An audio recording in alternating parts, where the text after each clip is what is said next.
کہ اجلی میں چل جاتے ہیں، پٹھان ہیں سارے. اب تقریباً کراچی کا 90% پٹھان جو ہے وہ ANP میں ہے. کسی اور ملک کو نہیں جی، اس کا یہ حل ہے. یہ جو بندوق توپ اس کا حل نہیں ہے. جائیں سر جائیں، باہر کھڑا تو ایک غلطی معاف کر دیا، آئندہ نہیں کروں گا. جی جناب. دیکھیے، جب پاکستان بنا تھا اس وقت جو لوگ ہندوستان سے آئے تھے ان کی تعداد جو ہے اب بڑھ گئی، اور جو لوگ یہاں سے وہاں پر گئے، پختون گئے، پنجابی گئے، سریکی گئے، وہاں پر ان کی بھی اولادیں بڑی ہو گئیں. اب نہ اسکول ہیں، کالج ہیں، وہ ہیں جتنے بھی ہیں وہ آپ کے سامنے ہیں. گورنمنٹ کی پالیسی جو ہے وہ آج تک وہاں پر کوئی بنی ہی نہیں. خان صاحب، وہی آغاز میں ہم نے جیسے کہا تھا کہ یہ سٹیک ہولڈر سے زیادہ شیئر ہولڈرز ہیں.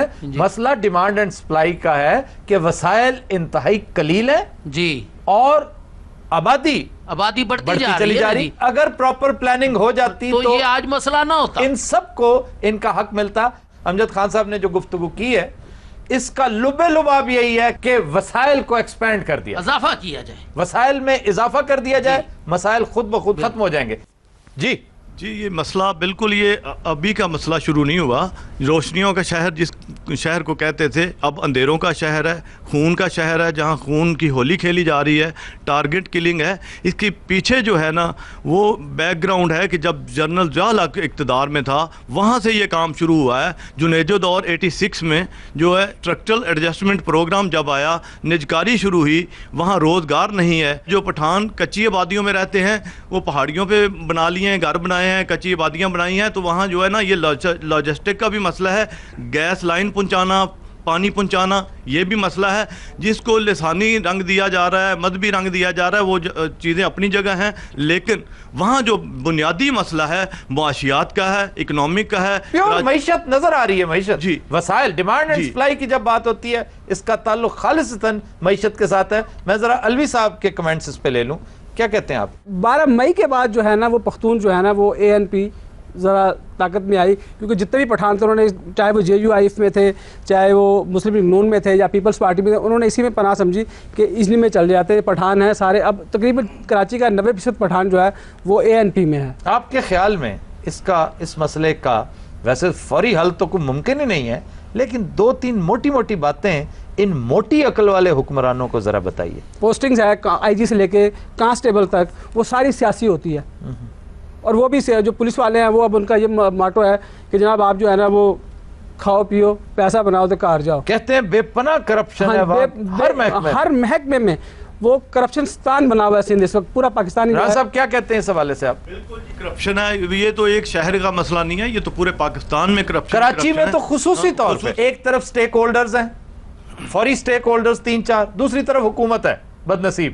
اس کی اپنی مصلحت کوشیاں اسے کچھ کرنے دیتی تو پھر کیا کیا جائے؟ ٹھیکے پہ دے دیں یہ کراچی کا معاملہ کسی اور ملک کو؟ نہیں جی، اس کا یہ حل ہے. یہ جو بندوق توپ اس کا حل نہیں ہے، رینجر اس کا حل نہیں ہے. یہ تو کب سے چلا آ رہا ہے. میں نے ابھی جنرل ضیاء الحق کے دور کی، وہاں بھی کرفیو لگتے تھے اس وقت سے بھی. جب رینجر واپس جاتی ہے پھر وہی حالات شروع ہو جاتے ہیں. اس کا حل یہ ہے کہ وہاں امن کمیٹیاں قائم کی جائیں، لوگوں کو سول سوسائٹی، پڑھے لکھے لوگ زیادہ سے زیادہ آگے آئیں اور رضاکارانہ طور پہ اپنا کردار ادا کریں. اس وقت ملک بلا رہا ہے انہیں. جی وہ بتخوری جو ہے نا وہ یہ ایک بہت بڑا وائرس ہے. سر جی، بطہ خوری اور غوطہ خوری یہ دونوں کراچی میں بہت ہیں. بطہ خوری کی بات کر رہے ہو تم، بیچ میں آرام خوری کیوں کر رہے ہو بھائی جان؟ جی بس یار خدا کی قسم یار، کیا ہے میں جا رہا ہوں.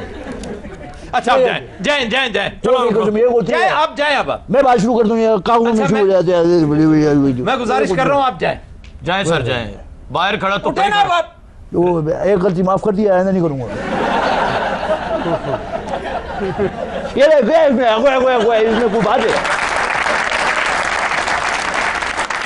آپ کے بارے میں کہا جاتا ہے کہ سینیٹرشپ آپ کو صرف اور صرف اسفند یار ولی کی رشتہ داری کی بنا پر. خدا کا بندہ دیکھو، میں ابھی آپ کو کتنا کچھ بتا دیا. میں میرٹ، ہماری طرف میرٹ ہوتا ہے، یہ مسلم لیگ نون نہیں ہے جہاں پر یہ سارا دماد بیٹا بیٹی ان سب کو عہدے دیتے ہیں. ہمارا کام میرٹ. میں ذرا امجد خان صاحب سے بات کرنا چاہوں گا. یار خدا کی قسم یار، وہ آپ کے ساتھی ہیں، آپ ٹیلنٹڈ ہیں. میرٹ پہ سینیٹر ہوئے، میرٹ پہ ہوا. اسفند یار کے رشتہ دار ہیں؟ نہیں، بالکل غلط. بالکل غلط ہے. بالکل غلط. اچھا رک جائیے ذرا، خاموش ہو جائیے. اچھا صحیح ہے، صحیح ہے، آپ بات تو کرو.